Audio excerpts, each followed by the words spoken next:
मरम मोरगा अमक नौना ये लाइफ से थोप चलनी अहमगी लाइफ तो बेरा खजितंग थांगरे बेरा थांगबसिना वो करी मरम द बेरा थांगम द फोन हम लाक चले अदुग लोगे द अइना लाइफ से बदो खजितंग वायो हम सागिद्रे पाउदु नुवाई खिद्राबो मयाम द अदुना अमका हंजरकपनी को लाइफ से सांगना तौगाइन तौबनी दु मयामना पाउ पाउ पाउ ईरान इजराइल की पाउदु सोशल मीडिया द न्यूज़ द फोंदोरक मतुंगनी ईरान अमसुंग इजराइल की पाउ से मयाम तहल्लकदौरी से अदु फोंदोरक्तरेगा इन पाउ से कराय देलोने हबदा हानगी पाउ दुता दुम हंजल हंजन हाय बतायबो हौजिकी ओना मेन अब्दुल्ला इसी इजराइल की प्राइम मिनिस्टर अमसुंग नेतन्याहू इजराइल की प्राइम मिनिस्टर नेतन्याहू अमसुंग डोनाल्ड ट्रम्प गा वारी सानगदौरी सी करिनो हबदा हमास हिजबुल्ला अदुई मथक्ता ईरान की हौजिकी मिसाइल प्रोग्राम से असी की मतंगदनी नैंद्र कदौरी से असी में लैखरे अदुगा लोगेदा हौजिक ओरिबो पाउ मखैदो हरमगे गाजादा इजराइल की तरफ तक स्ट्राइक तौरगा अयुक मी मरी अदुई मतुंग मी अहुम हमगो मी तरेत निको शहीद ओइरी से अदुगा हिब्रोन हरिबो मफम सिदा इलेक्ट्रिक अमसुंग नेटवर्क असी इजराइल की तरफ तक पूरा लाइव का खरीदो लाइव तो फोन हम लाक चले अदुई मथक्ता लाइव तो खरीदता वायो हम चाहोद्रे अदुम कपने तो होजे अमक लाइ से फोन हमको लाया बाउजी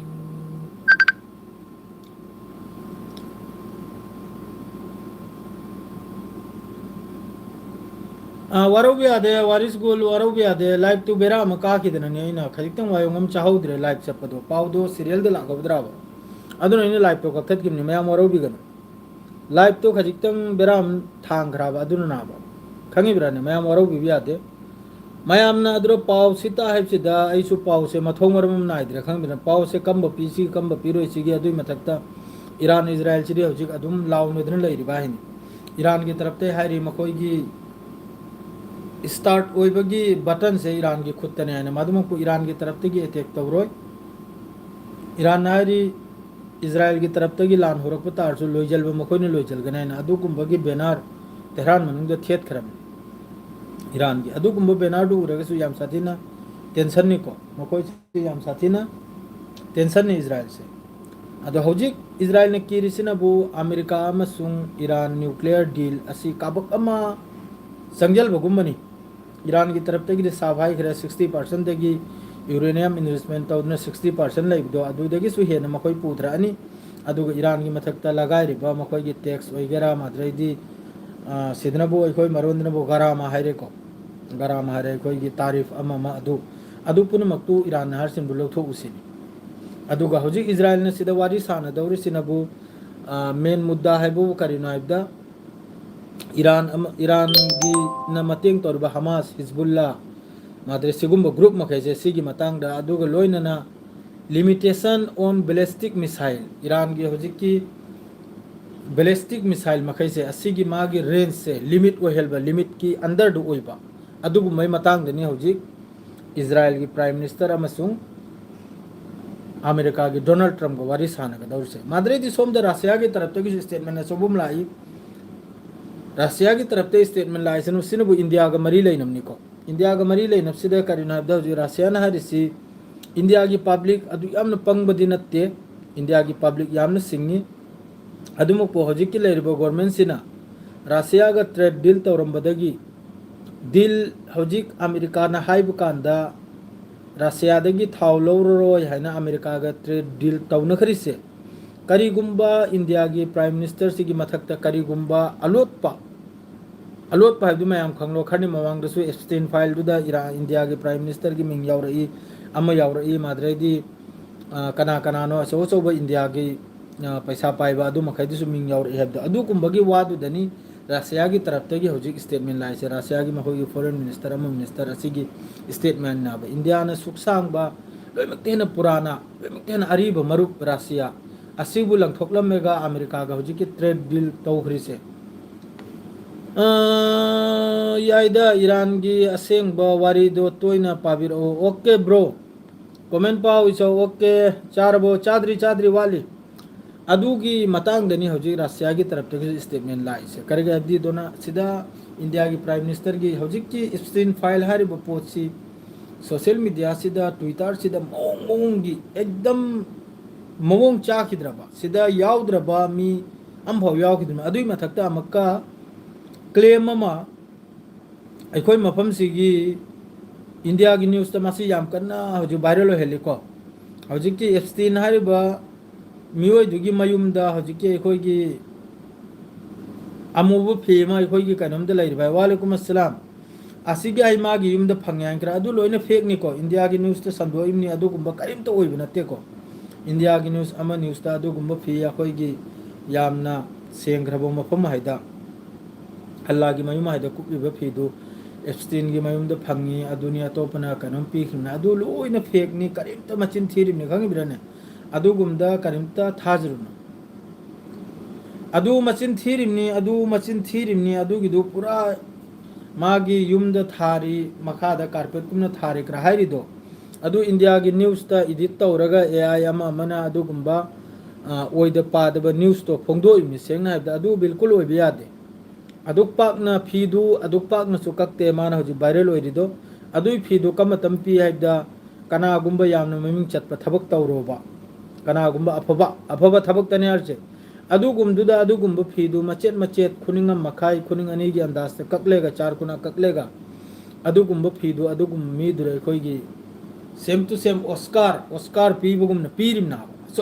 अचौबा कनम तौदा अदुसु इस्लामिक थबकता कानबो ओइरुबा खंगेदना हिम्मत तौदना एनी थबकता कल्लुबा खोलुबा माद्रे अमम लैरिदना मतेंग तौरुबा अदुगुंबदा अदुगुंबा पोतु गिफ्ट पीरिमनि होजिक अदुगुंबा कइनोमदा होजिक सोशल मीडिया नि मयाम खंगिदुनिदो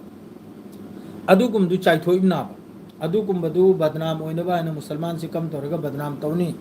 इस्लाम से यावबोबदी मयाम यावरी अदुरा मकोक चिंगलबा पैसा पाइबा सोम किसु मिडिलिस किसु अचो अचोब मयाम यावरीको यावदब नते याम साथिन यावरी ममिंग चलबा निंथौ यावरी अदुई मरमदा वादु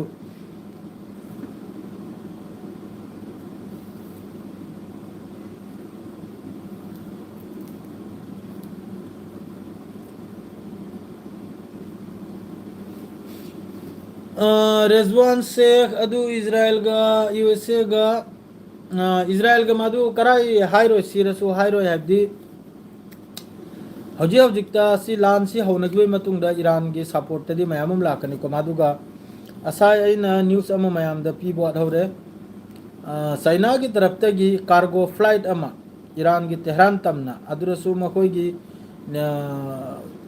एक्स हैंडल मी मखैना हारिसिनबु खबर ता अदुगुम दुतना येंग तादन लेबा 24 घंटा अदुगुम मी दुना हारुदुनबु चाइना दगी यामना अखोइगी मिलिटरी इक्विपमेंट असि पुदन लाइ मिसिनी खुजुगलाई पुदन लाइ मिसिनी ईरान तमना मादु हौजिक अदुई मथक्ता अमक्का जनरेशन 5 की ngasi Iran da makhoi national day gumna onthokna chawgro nundamni adui matang duda acho choba embassy gi mapan gi embassy gi makhoi gi officer makhai ju lai lakpa matungda China gi taraf tagi generation 5 J-22 adu kumba jet fighter gi makhoi gi asaba pitakna saba ma Iran gi makhutta gift kumna piri mohoi gi asai gi news traina yengni chak chadri taw अदुई मतुंगदा अमका Iran की मखोई की air force की तरफ तगी update खरम सुलाई हंदे की लांसी Iran की air force ने लरी न कदौरी nine अदुगुंबदुना खंगबंगामी Iran सी पूरा रेडी द लांसी की दमक ईरान रेडी नि अदुगा नेगोशिएट वारी सानबे दमक ईरान सी रेडी नि अदुगा लोइना ऑस्ट्रेलिया दसु यामना चावना प्रोटेस्ट तौरी इजराइल की प्राइम मिनिस्टर अमा सखिब कांदा प्रो फिलिस्तीन मखैना अद्रोसु मियोय 35 अरेस्ट तौबगी अदुई मथक्ता मखोइगी टीआर गैस माद्रेदी अमम गैस अदुने अटैक तौबगी हौजिकी मियोय मखैदो असै प्रोटेस्ट तौरु मखैदो अदुई मथक्ता अदु मखैदसु पाउ खरम फंगिको अदु हौजिक हाइबुबु ngasi hayeng lawmajingi manungchida jesa final decision umdi tarani ngasi layo ko hayeng yum suggestion sagon chen irai thangsa lawmajingi numichidadi karigumba final decision amdi tarani Iran amasung hojiki Middle East hojiki Iran khorang nese aduga America की तरफ तक बयान हमसो अयुक्त लाया अयुक्त तादने सी के बयान से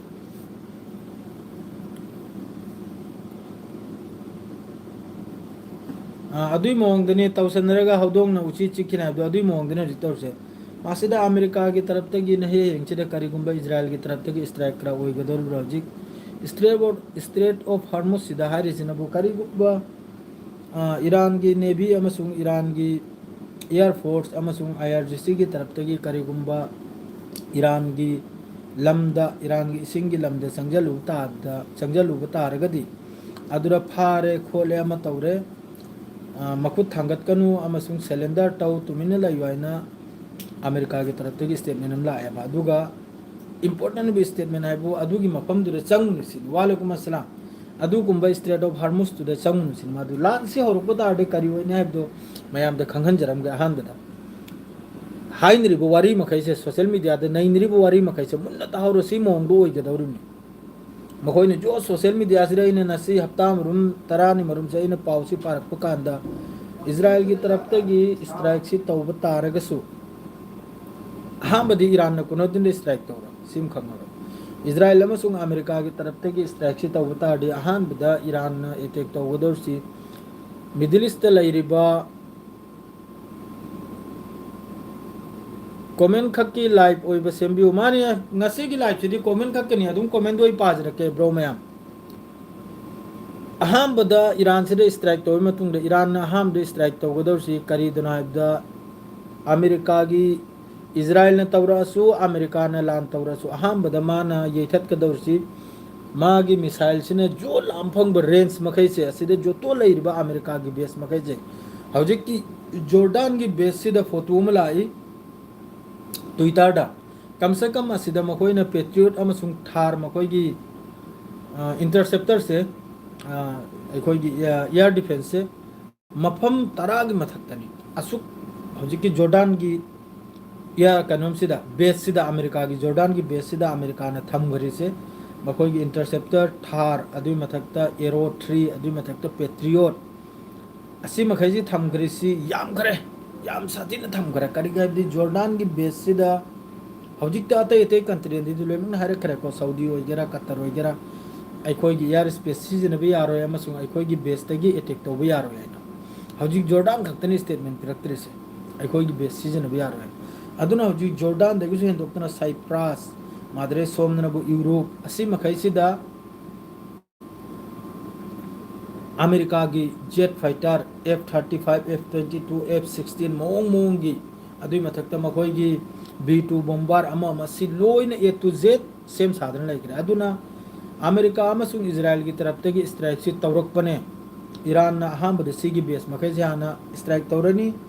अदुई मतुंगदा strait of Hormuz बंद तौजल खरनी हमास एक्टिव ओइखरनी मादुई मथक्ता यमन की हुती एक्टिव ओइखरनी रेड सी बंद तौखरनी इराक मखोई मलेशिया अटैक तौर अनी पूरा मिडिल ईस्ट से पूरा मसीमदगी लान से तलतला होरकदम वेस्ट बैंक फिलिस्तीनियन ग्रुप लेरी मखैदो हौजिक ईरान सिना हौद्रिमनिना मखोइसु मनुंग सिदा सेम साधना मोंग लेरिनाबा अदुगा सिंगी अमेरिका से याम साथीना इजराइल की कैबिनेट मीटिंग दा वेस्ट बैंक सिदा मखोइगी सेटलर मखै ताहलबगी अदुगा फिलिस्तीनी मखैगी लमसी लौजलबा लैजलबा लैबा ममिंग कइनो अदुम लैबा ने पेपर थमिनी लौजल गदौरिमनी वाम तो लौजल गदौरिम नाबा अदुगुंबगी मखोइगी असाइगी हाइनबो वाफम दुसु अमेरिका की तरफ तगी अयाब पिरक्ता अमेरिका की तरफ तगी हार चनबो अदुगुंबा थबक तो चथ्रुब तारगदी गाजा से हमको मई होरकनी सिनाबा गाजा दबुदी हौजिक तौरबै तौरिमनी कराइदनो ने सिसफायर से हमता हाइबिरक मयाम इसराव मयाम सिसफायर से गाजा का तौनखरिम नाबा मसर अमसुंग कतर की तरफ तगी सिसफायर हेलग्रिमनी लेबनान दसु सिसफायर हेलग्रिमनी कराय बस सिसफायर से ngasisu एयर स्ट्राइक तौदना मी मरी अयुक्त मी मरी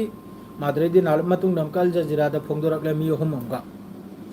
अयुक्त मी मरी सिनबु रेसिडेंशियल बिल्डिंग अमदा अदुई मतुंग दा मथंगी सिनम अनिमक्सु एयर स्ट्राइक मथंगी सिनबु अकोगी टेंट लार चित्थबा अकोगी केम साधन लेत्रना अदुदा अदु करायबु मकोगी सिसफायर से करायबा अदुगा इंपोर्टेंट होई भाईबु सिगी पाउस में यामकना वायरल होरी होजिकता इंडोनेशिया की तरफ तगी 8000 लानमी मतेंगी दमकता गाजा दे चप्पै दमकता पूरा रेडी नि चंगबै दमकता मखोजिने चंगलले गाजा से सेमगत सागतपा दुगा लान तौबगी नते मखोन चंगलैसे गाजा से बो प्रोटेक्ट तौबा सेमगत सागतपा दुई दमकनी अदुसो हौजी इजराइल की तरफ ते अमेरिका की तरफ ते की करी हारे कदमनो मखोइने खंगरा मखोइ मखुतनी लोइना सीज फायर सु मखोइने तौरिमनी मी हत्पसु शहीद तौदकसु मखोइने शहीद तौरिमनी लोइमा वालेकुम अस्सलाम नुरुल आमीन कम तौरगे नुंगाइरि ब्रो मानी मासी शैतान मकोक नि मखोइ से शैतान मकोक हाइबदुबु मादि कम शैतान मकोक ओइर अमेरिका ना पैसा पिरकलेगा मागी देश आई चली रिमनी सेंगना जिस तरह पाकिस्तान चली बगुम पाकिस्तान है जो अमेरिका हयेंग मता चाद्रदी ईरान दे स्ट्राइक होसी पाकिस्तान नुम दगी सु ओइ भी आई करेगा दी पाकिस्तान है जो अमेरिका ना कुल वाइब दे कुल लिमनी पाकिस्तान है जो अमेरिका कुल वाइब कुल लिमनी अदुई मथक से हौजिक आईगी बेस सीजन भी आरोय आईगी लम्स एयर स्पेस सीजन भी आरोय हारि मखै से हा मगी अमकी झटका दिलाम से और कुद मखोइ जो सीजन हलगना करेगा दी हौजिकी कतर की बेस आइदसु अमेरिका की मोंग की जेट फाइटर कार्गो फ्लाइट अदुई मथक B2 बॉम्बर मोंग की सोमन साइप्रस आई जो पूरा थल करे अदुई मथक हौजिक अमेरिका की तरफ तगी मखोइ की एयरक्राफ्ट कैरियर अहुम मरीब सूर अहुम मरीब सूरा संजलक्तन लैरिसे असी पुनमसी करिगिनो ईरान बु माइकई मरी देगी हौजिक मिडिल ईस्ट तत नते यूरोप लोम देगिसु अमेरिका ने डिप्लॉय तौदब मफम लेत्रे हौजिक की सिगी रीजन से जो हेंदोक्तना यूरोप लोम द फावबा तौजलमनि यूरोप तगी हेंदोक्तना गल्फ एशिया रोम द फाव संजलमनि काबकमा मागे हौजिक की जेट फाइटर अमा मसे लोइना अमेरिका दे खोमदोक्तना पुथोरामनि अमा फाव लेहौद्रमनि अमेरिका दा जेट फाइटर वगैरह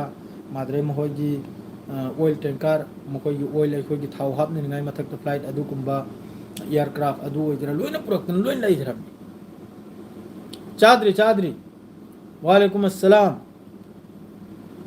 किरफान वालेकुम अस्सलाम अदुनी इताउ ईरान अमसुंग अमेरिका इजराइल से पूरा हौजिक ईरान हारि मखोइ पूरा रेडी दने ईरान के सो मखोइ IRGC की अदुई मथक्ते ईरान की एयरफोर्स ईरान की नेवी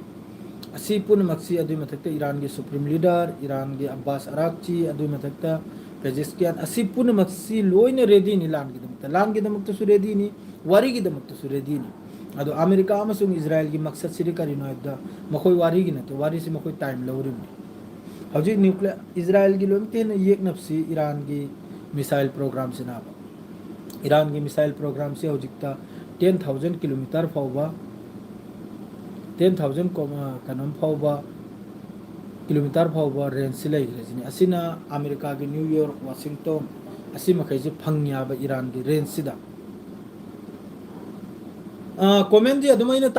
पारी ने वारिस गुलैना अदुम पारी ईरान प्रिपरेशन थांगतफम थोगी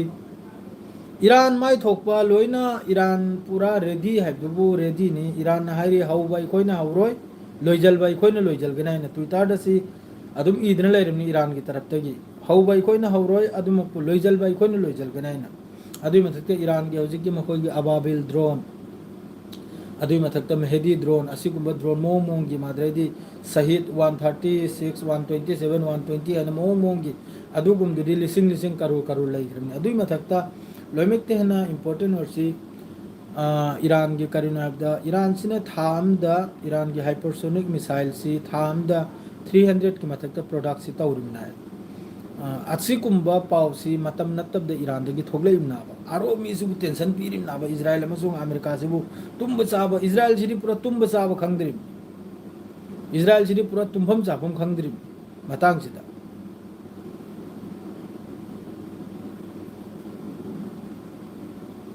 अमक्तंग दी माने अमक्तंग सुम नुमित चुप्पा लाउन खोंग नदना थिन्नदना लेबे महुत्ता अमक्तंग दी आर पार तौथोखरे दी मिडिल ईस्ट से अदुमको ईरान की तरफ तगी क्लियर वानी को हंदई मतंग सिदा मिडिल ईस्ट लैरिबा अमेरिका की बेस मखे जे पूरा सेंगदोकनी सिनी अम बहुतम लोइसि सेंगसु सेंगे दौरुम हंदक करिगुंबा लान तौरदी ईरान नारी हंदक ती अनलिमिटेड लिमिट याउद बिदे अटैक तौनी सिनी लिमिट थम लोइसिनी अमांगे दरी लिमिट ता फास्ट माद्रेगी सेकेंड थार 4 है लाख लमीदोना लाख लोइसिनी हंदक ती अनलिमिटेड पूरा कोई लेन ताबगुम ता दौरुम सिनी तेल अबीब से पूरा नक्सादगी मांग खिने सिनी तेल अबीब से रेडी ईरान ना हौजिक कयामक्ते हेंग थेंगनबे मतुंग द खंगनी को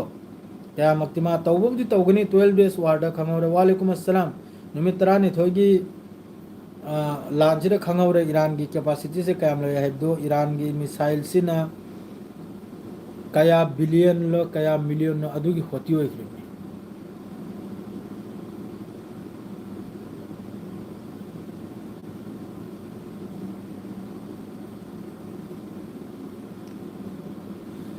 सिदा यंगो सिदा ईरान अमसुंग इजराइल से लान तौनद्रसु यारनि सेकेंड अमतनी सुगुम लान से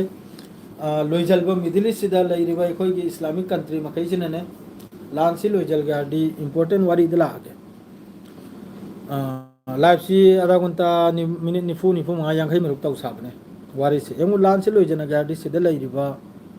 अखोइगी इस्लामिक कंट्री मखैसिना अमेरिका न हजि बेस सादन लैरिबा अरब तो होगेरा माद्रे कतर दो होगेरा ओमान दो होगेरा बहरेन दो होगेरा दुबई दो होगेरा सी मखैसिना अमत ओइना खुंफम अमत खुंब तारगदि अमेरिका अमसुंग इजराइल की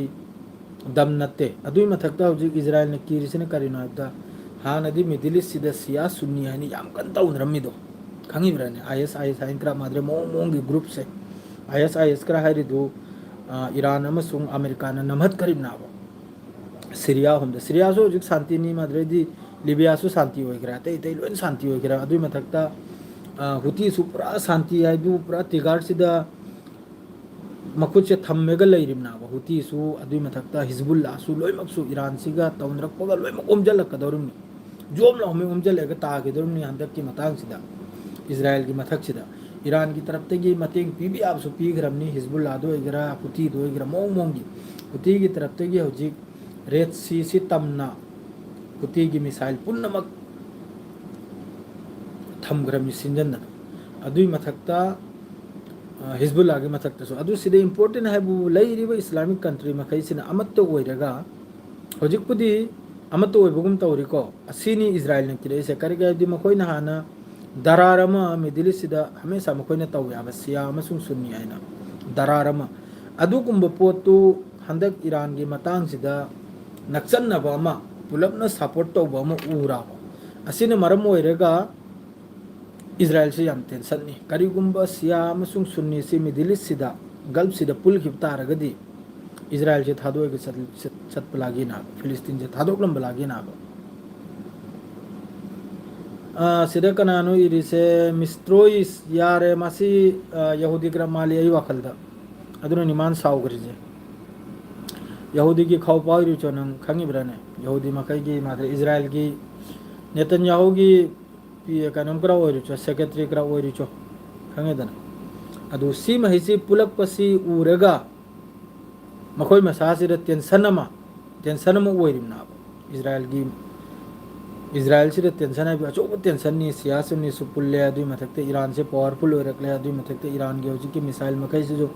अपग्रेड ओरे हाना 500 किलोमीटर तनी हौजी 2000 2500 10000 यौजलकले अखोइद लोइना फंगले मोहगी तेल अबिबते होना अमदे होना लोइना फंगले असिना मरम ओरगा याम साथीना टेंशन म ओरिमना अमेरिका सु टेंशन ओरिमनी अमेरिका गिना करिगना हबदा लैरिबो बेस मकई से ईरान की लोइना टारगेट तनी ए टू जेट टारगेट तनी चाक चादरी ताव लोइमक टारगेट तनी अमेरिका की जो तो लैरिबो बेस पुनमक अदुई मथक्ता अस्ता इजराइल ईरान की मिसाइल की रेंज तनी मिसाइल अमसुंग ड्रोन वालेकुम अस्सलाम नौचा अदुना मखोई सिरे कीबम सु यावराबा सेंगना हाइबदा कीबा हाइबदु याम साथीने कीबा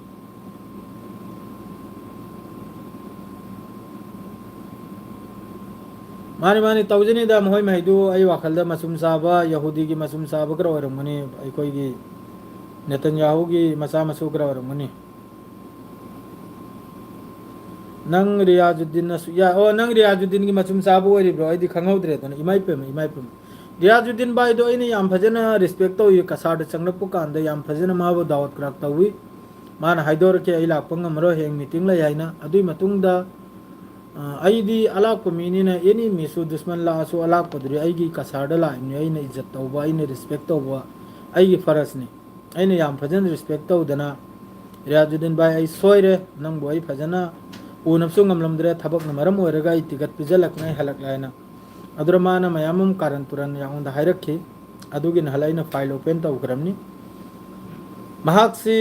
करीनो हाइबदा अखोइगी इंडिया दा लेरिबा आरडब्ल्यूएस कुमनी महाक्से खुपचल्लेगा अखोई हौजिक लेरबो गवर्नमेंट से असिगुम मीनी महाक से सेंगना हाइबदे माय मरम दुवा याम नाइनिंग दे लोचल्लेगा पर्दा तौरेगा पर्दा खुपचल्लेगा महाक फत्तम मखैदो खुपचल्लेगा मयाम सिबु अनभक सेम्बा अनभक हाइबदी पांगल इसनाव मखैबु नालब लाइफ थोकलेगा माना पांगल मखैना खजितंग मबुक नाबो मियोय दुबु टारगेट तौरगा चैबा थीना हलबाइबदु तारेको अखोई सागै अनि की मरक्ता ई अनि की मरक्ता सिमजेब थाबा हाइबदो मागी मयामना माबु यानबा हाइना मासे ngang ngamni हाइबदो अदुई मोंगदा मीसे ओइरमले अदु कोई मागु आई दुश्मन तौदे हौजिकसु मा हंदक आई लेबदला आसु मा बोइनो वेलकम तौनी असल मागी फत्तबदो मबुक निम फत्तबदुगी नेना हरसे मी मा आईगी देशदा लागलेगा आईगी मफमदा लागलेगा आईगी पोखमदा लागलेगा मी दुबु आइना बेजत तौबहंदे दुश्मन लखामा मागा आईगी इंथीनबा फूनबा चैनबा खन्नबा सोशल मीडिया सिदा निंथीना थीना हाइनरसु आइना माबु इज्जत तौबा दरकार अदु महाक मसा मसा खंगदे मा मसा खंगद्रिम नाबा अदुना हौजिकति माबु कसारगी मीनसु यारमनी यामना साथीना नुंगसिरमनी याम साथीना माबु नुंगसिरमनी सेंगनाइद मतोमदे मसाना मखोंग कपारदु मानी खंगिब्राने अदु आइना एक्सपोज तौबिरे मादि बस फॉलोअर अमसुंग पर्दा दालिब मीने आइना महाकी कारबारगी अमा मसु मयाममना महाकी येकनबा लैरि मखैदो महाकना नत्ता पादबु तौरम मखैदु लोइना याउंदा फोन लांग अमा तौरकना हाइरक खरे अदुम कोई हाइदोक्ते मयामदा खरटने ने मयामदा फोंदोक्तिरिदो माय मरमदा वारी सानरे कांदे करा दिमाग आइगा याकोई दिमाना चिन थीबदुम थीबसु हाइजदे सेंगना हाइबदा माना कनम तौबदुम तौसु हाइजदे सेंगना हाइबदा गुमरा सेमबदो अदुसु अखोई हाइजदे अचुम अचुमबदो अंगम पोतो ngami ngamdo पोतो ngamde करगायबदी माना लेरंबा मफमदो आइगी दुदगी किलोमीटर 6 खक्तनी लापिबा आइगी युमदगी मोइजिंगदगी माना लेरंबा मफमदो किलोमीटर 6 खक्तनी खैब्राने अदु आइना टिकट ककलेगा सेल बनते द टिकट ककलेगा सेल बनते आई टिकट 28 तारीख की टिकट ने कंपनी की सेल बमिनते करी दी तौखरे अइंगोंदा अदु खक्का हाइबिरकलो अइना कसारदा लेरंबदुरा असु यामना मयामना मतुंगदा लाउना खोंगना किबा बिजार गरा थांगत किबदो करी दी तौरा खराब कम्बा इसिबु कम्बा लाक्तना कनागुमना वारक वातेम गरा तौखरब्रो अदु खक्का हाइबिरो आबा नंगना वासि चिंथोरमनिना कनागुमना करिगुमबा हाइरक खिबग्रा लेखरब्रो मानी मानी मारिया जिदिन ओरमगनी सोइदमकी फेक अकाउंट दगी संगलकपसु याय मादु महाकी लमचत्तु बुदि हजि लोइमंगसु खंगले अतै अतै लाई नहलै खोइ सिदा हस उमरा गी लाई नहलै खोइ सिदा उमरा गी लाई मणिपुर कोक्ता दगी वेलकम तौई याम फजना आइगा अंकल गा फजना चाक सरा हम सामिनै सामिनरगा खुद सापाइनरगा सलाम दुआ तौनरगा महाकसु अदुम रियात दगी ओरगा अदुम मणिपुर लोमदा हलगिबगी वानी अदु आइगिदा लाकपो मिदु आइना वेलकम तौबा आइना रिस्पेक्ट तौबा अदु दरकार नाबो अदु महाक पसु याम फजना आइना इरममनी I am really very sorry आइना आई लोम सोई हिरा आई नंग उनपसु ngमलमद्रे नंग बोई मा बोई दावत तौरिमनी इचल मखैना हारे ngasne yabnate ye lawru zaina numdang bike intho imni ye lawru gaina khangi brane अदुगी तंजाद्रमान हरगले इताउना सिराई लाकपंग मरोय आई हयंग मीटिंग लेबनिना वरु बिया दायन ए फरे आइना फरे मादोइदी आइना कनम तौखरे मथंगी लाकपदा नंगी लेबे चाबा थकप लोइना अममा आइना लोइन इंतजाम तौनी इंशाल्लाह अल्लाह नु उनहलबस ओइसना बिजरा नंगदी मोबाइल दे तो फावबो ngमलेना नंगबु नंगना हाइगतपदिना आइबो खंगुल ताहलो अदु ताहलो एंकरा हदो मादु अदुरा दुम खंगले मागी फिफम से करायनो हैना माना देमापुर कलकत्ता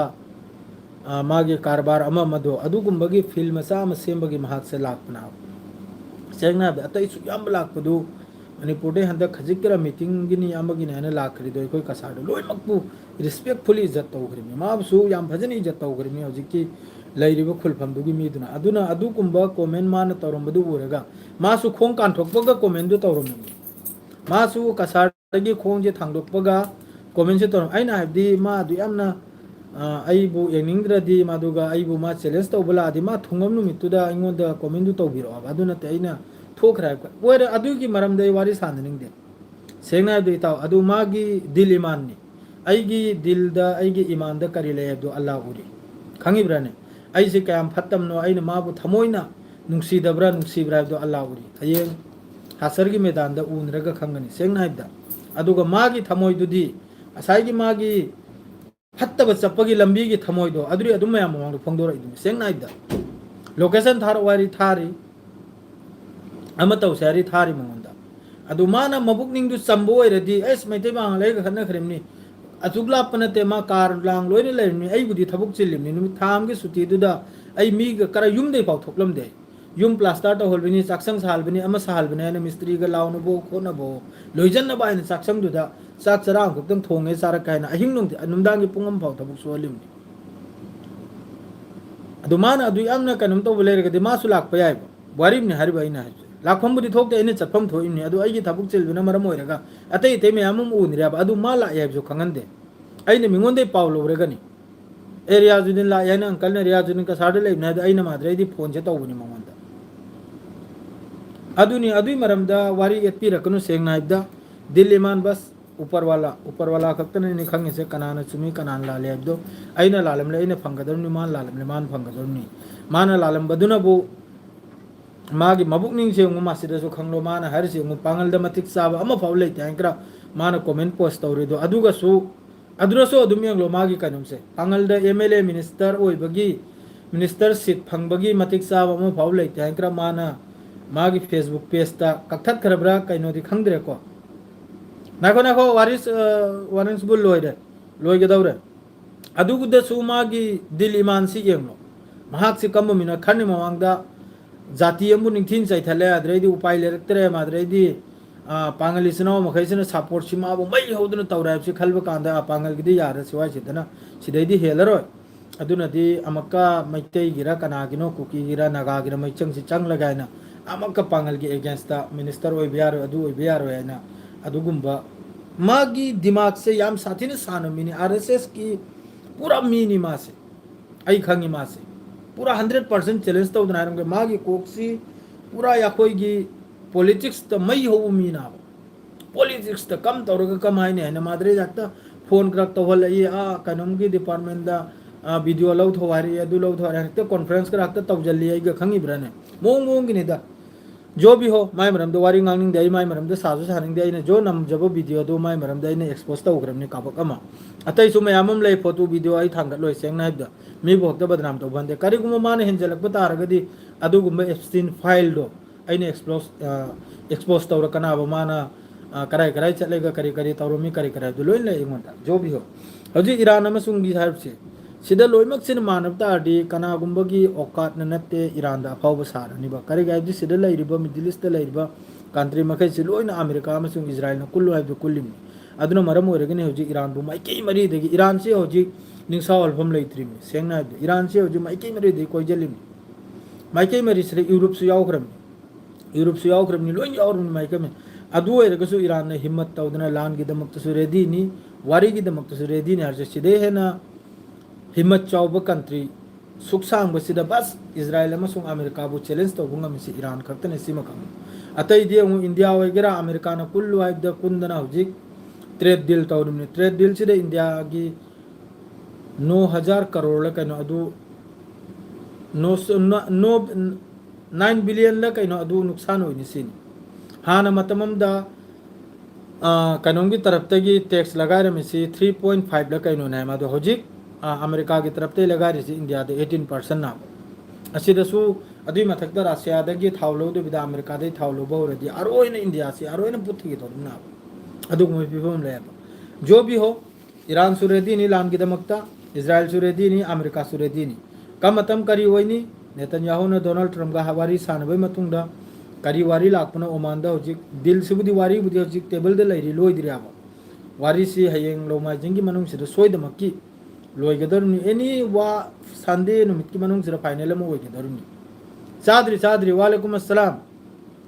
संडे की मनुंग दा ईरान इजराइल यूएसए असी की वारी से फाइनल होयगदरनी अदुई मतुंग दा जो भी पाव थोलकदो अदुनी इंपोर्टेंस हौजिकता इन पाव से करी नाइबदा इजराइल की तरफ तक गाजा दा याम कन्न जुलुम तौरी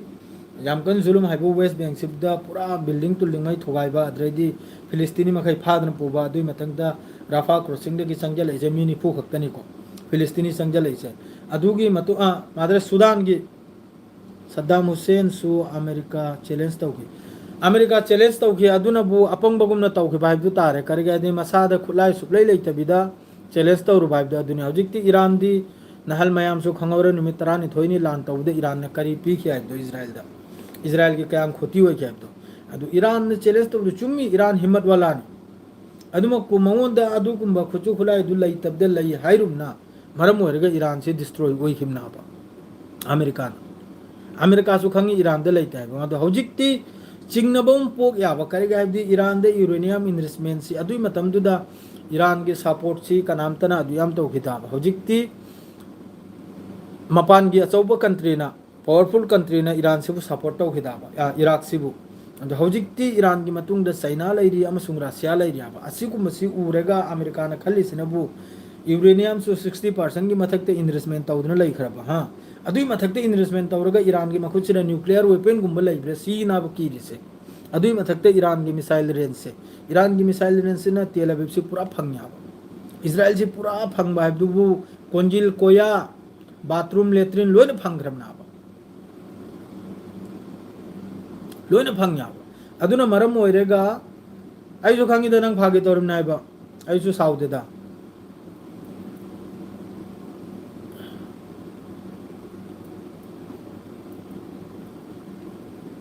ब्रदर नंग अनसब्सक्राइब तौरनी यादरे बेरा लेतेदा सैयद क्लिक आई बेरा लेतेदा इदी सब्सक्राइबर जो इदी खोम जदे सब्सक्राइबर खोम अदी सोइद मक्के पावलांग लोरेगा प्लीज मेरा चैनल को सब्सक्राइब कर दो लाइक कर दो अन हाइने इदी हाइरो सिरसु पुंसिना लेर फाव हाइरो सेंगना इद मयाम न नुसीदना मयाम मा ngasi 11000 जौगदौरे मयाम न नुसीबिबगी सपोर्ट तौरिमनि पाव से ताबदु नुंगाइबदगी नुंगाइत्रदि कनामतनसु सुम आइना थोकलेगा लाउरगा कनामतनसु सपोर्ट तौरो अदुसु आई खंग अदुई मथक्ता आइना हारि मखैसि जो थियंगरुब पावदो जो मेहर न्यूज तो वगैरह अल जजीरा दो वगैरह मादरे तेहरान टाइम्स तो वगैरह मादरेदी मोंग की सिदा लैरिबा मखोइगी पाव मखैसिरा थियंगरु मखैदो आइना मयामदुदा नपलेगा आइसु फजना नोंगमगी पाव अमखक्ता पिरकपा ngami नोंगमगी फजना एडिट आई तौरगन एडिट सु अल्हम्दुलिल्लाह याम फजना हाइरे याम फजना तमदना याम फजना फोटोग्रा नाकल सिदा थोगल्लेगा याम फजना नोंगमगी पाव अमगुंबा अनिगुंबा पिरकपा ngami कानदे अदुना कानदे मतम तप याबा जो हौजिक थोलकपदा अदु लोगे अपडेट तो होबदुनी ईरान दा सुमोइरे इजराइल दा सुमोइरे ईरान दा दु कापचल खरे अमेरिका दा दु कापचल खरे दो इदिन नते पाव दुनी ताब दु लोइरे मयाम न खंगल बदा दु खक्ताई खंजे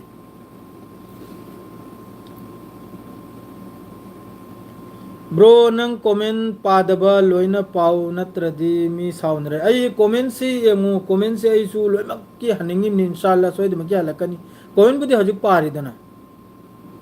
ईरान गमगनी सोइद मकी गमगनी अदु रेडी दी लोइमक सु रेडी नि ईरान सु इजराइल सु अमेरिका सु असिदा हजुक की इराक की वादो इराक की सु करिगनाबदा असाई की वेपन लैरे अदु मथकते इराक से मपांगल कलक लेने मखोइना मिडिल ईस्ट सिदे कंट्री मंगा सिदे यमकता क्याबा ईरान ने लिबिया ने सीरिया ने मादरे इराक ने मादरे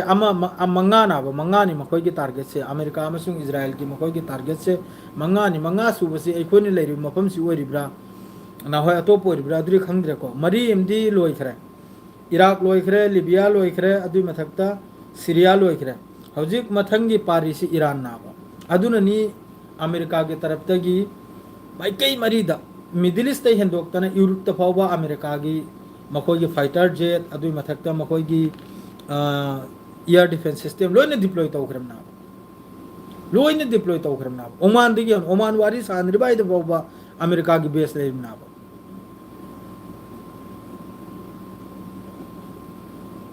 मानी आई थाजे दे मयाम बोइने रिस्पेक्ट हाइबु मयामना सपोर्ट तौबगी बुसी औरमनि तौद्रगदि कराय देसी औगदरि नखोय मयाम की सपोर्ट तगिनि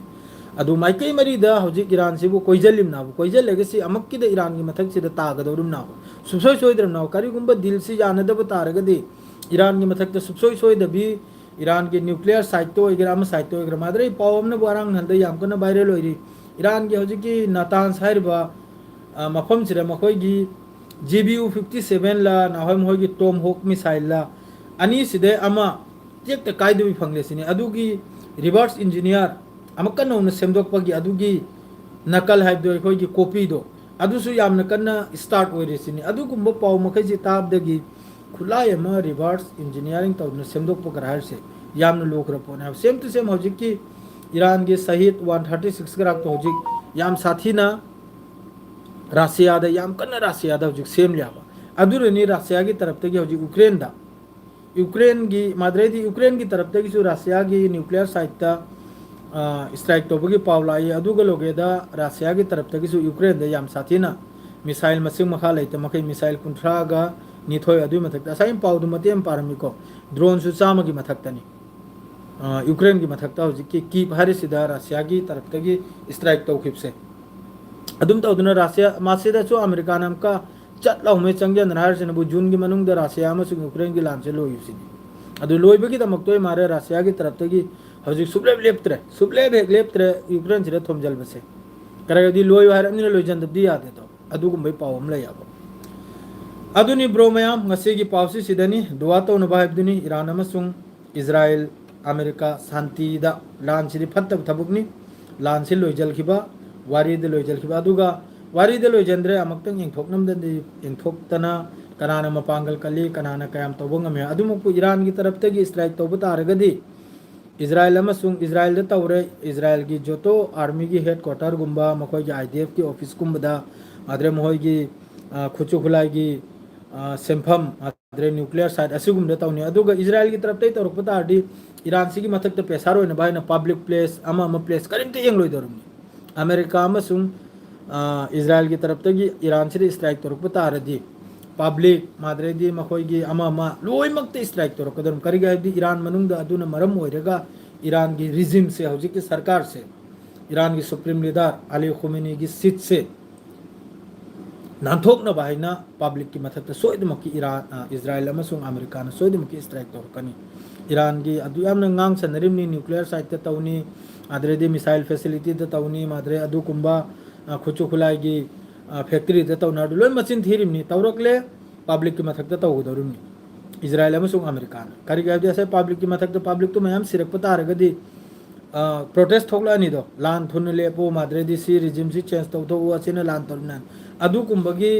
लाइन अमदे कुमथरकना लान से तौब तारगदी अदुगा लान बो हौखरदी ऑल वर्ल्ड ऑल दुनिया पूरा अखोगी इकोनॉमी अखोगी कारोबार से पूरा थप ओइखिदरुम पूरा लेपखिदरुम सिम खंगला असी हारे ngasi की पाउसी स्वाइस रेलो इजरगे ब्रो मया